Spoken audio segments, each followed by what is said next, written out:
I'm about to answer 4 questions that were asked to me when we had passed the 1000 subscriber mark on my YouTube channel. I made a YouTube community post and people were commenting questions. 4 of them were pretty good, so I want to answer them today in this video. And if you don't know me yet, my name is Fabian from Werner. I'm a student in Germany. I'm studying for a bachelor's degree in e-commerce at the University of Applied Sciences, Würzburg-Schweinfurt, where I'm proudly recognized as one of the top 20% of students.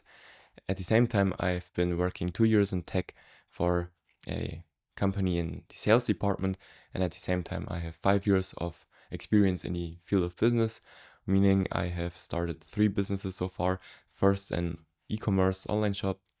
Second, a productized service agency, and my third business is the one you are watching right now, because I'm teaching people everything I know and everything I've learned online to build my brand. And without further ado, let's dive into the first question. I've brought my phone with me here, so don't wonder why I'm looking down. That's why I'm reading off the question. So the first question is, what's your bad habit in IT or coding? Well, personally, I've programmed a lot since I got my first IT job, or my first job in IT. And I think the worst habit I've developed since then is not only applicable to tech and coding in general, but to even more things, to life in general, which is the simple habit that many of us develop, that we work on the wrong things for extended periods of time. So yesterday I've heard a great quote from Elon Musk, where he said that engineers, for example, are pretty good at solving problems that should not even have the need to be solved, which means we create our own problems that are pretty much irrelevant if you would look from a high enough perspective, that we then try to solve. And that's the same for me in programming. For example, I dabbled with a Python library called Manim, which stands for Mathematical Animation Engine, and it is a library where you can animate stuff to look pretty. For example, if you have a coordinate system and want to make a nice visualization of something, then you could do that via code and then export it as a video. And I thought it was a really interesting concept. I dabbled around with it for a month or two. I installed it on my desktop, so on a Windows machine, and on my laptop, which is also a Windows machine, and never actually ended up coding a real project. I just followed some tutorials and then I let it go forever, because I realized that for my videos, it's absolutely not scalable enough to code 20 plus animations for each video, which I have now migrated to using an iPad instead.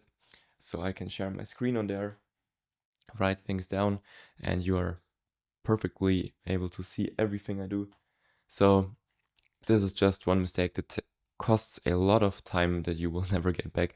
And to conclude your question, my bad habit in IT and coding is to focus for extended periods of time on the wrong tasks that nobody needs to have solved.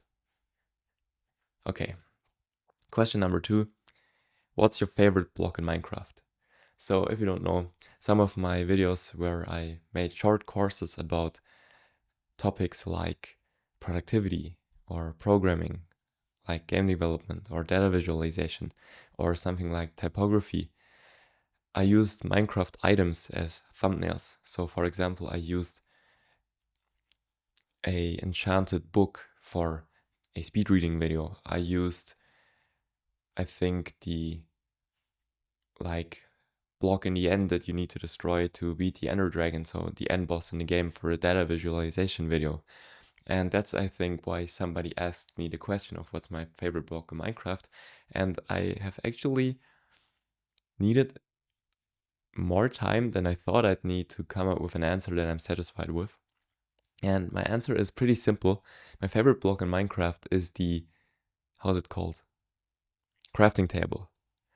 My favorite block in Minecraft is the crafting table. So if you don't know, in Minecraft, it's a game with blocks and everything, and you progress by getting resources, then making more out of your given resources, and the final goal is to beat the so-called Ender Dragon.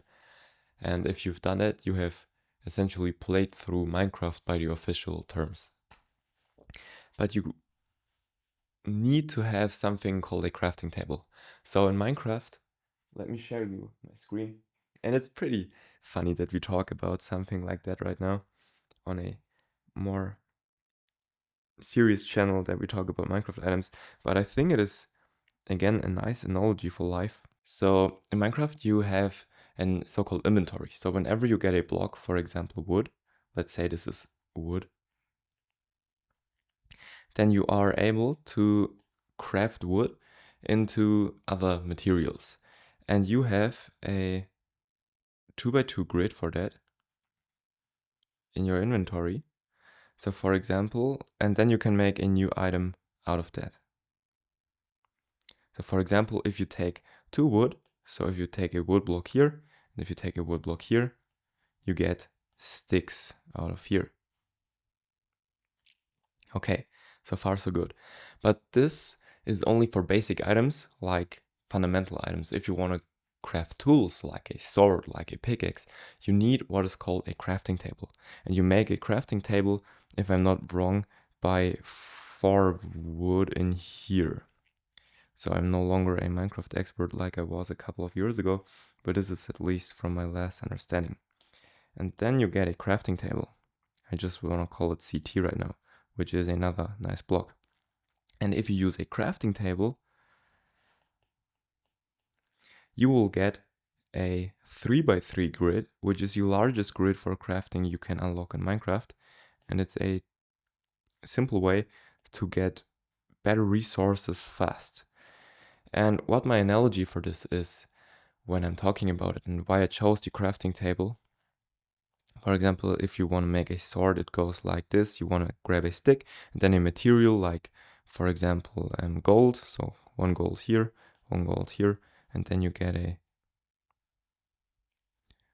golden sword out of it.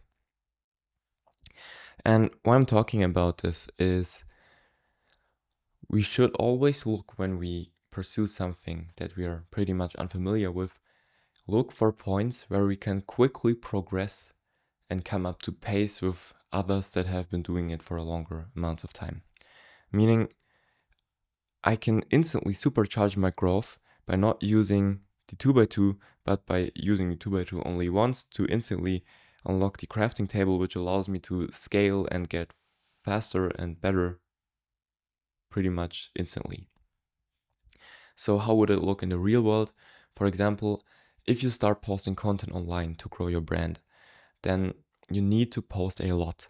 If you see that your idol, for example, does 2 posts a day, then absolutely smash it and come up with at least 5 posts a day. Do more, then you get better automatically over time. So you need to identify the single biggest point of leverage that you can use to get more done in the same amounts of time. And in the beginning, if you have 0 to no knowledge in a field, that's always by doing more than everyone else. And not a little more, but a lot more. Not 1x, 2x, 3x, we're talking about 10 to 100x, a lot of stuff more. I'm currently testing out YouTube video formats, and I first started by scheduling out 1 long form video, which also takes a huge amount of work per day. So I was releasing 30 videos a month, for example. But right now I've adjusted my strategy because I was curious. And right now I'm publishing 3 to 5 videos a day for long form YouTube content, which I've seen other news channels do. And they have insane growth in views on a 4-hour basis. So every 4 hours right now or so, 1 video releases on my YouTube channel. But I think I have to adjust my strategy based on the learnings I get out of that. Okay, so with that being said, let's continue on to question number 3. Question 3 is, what's your favorite programming language? And that is a pretty simple answer. My favorite programming language is JavaScript, because it was the first programming language I learned at university. And I think, from my absolute amateur standpoint, that JavaScript is pretty versatile, because you can use so-called frameworks like React, for example, to build even mobile apps. So you only need to learn one programming language as a foundation, and then some slang, I would call it, by using other frameworks like React, and then you are able to build mobile apps or web applications on top of that, which I think is pretty much insane. So you don't need to learn two separate programming languages, which of course would also be fine, but I think it is faster than that. I've worked with React so far a little bit, but that's when I realized that programming isn't a thing I'm gonna pursue on a long enough time horizon. It's more than a hobby that overcomes me from time to time, but I won't pursue it, for example, as a career, because I'm not the type of person who wants to program for 12 hours a day. But I am the type of person who, for example, wants to film content 12 hours a day. So you just have to experiment with what you like, and then you have an enlightenment, and then you know what you want to stick to. Okay, and the last question is, what is the best mobile editing app for Android for YouTube? And I can answer this question not only for Android,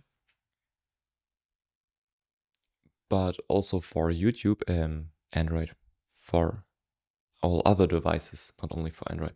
And my personal opinion on that is CapCut.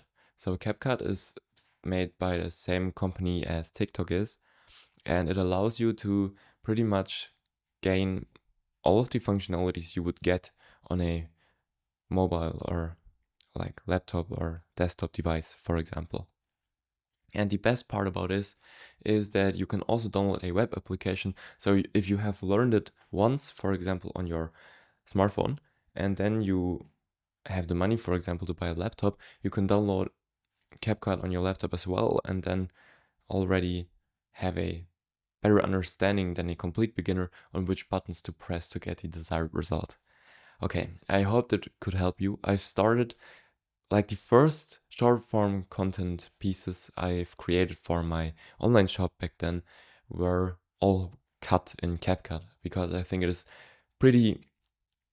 a pretty solid software to get results that look high quality in very short amounts of time. Okay, so I hope I could answer your questions in a way that satisfy not only the person and people who've asked the questions, but also everyone who has watched this video. Okay, so probably I could do the same thing for when we hit another or the next big milestone, which would probably something around 10,000 subscribers. So let me know in the comments down below what you think, or if you already have a question, a new question you want to ask me, then let me know about it in the comments down below. And while you make your way down there, have a look at the description and subscribe to my newsletter if you want to learn more about the ins and outs of my personal business, my learnings, my successes, my failures. And yeah, I appreciate that you've watched this video until this point, and I will see you in the next one.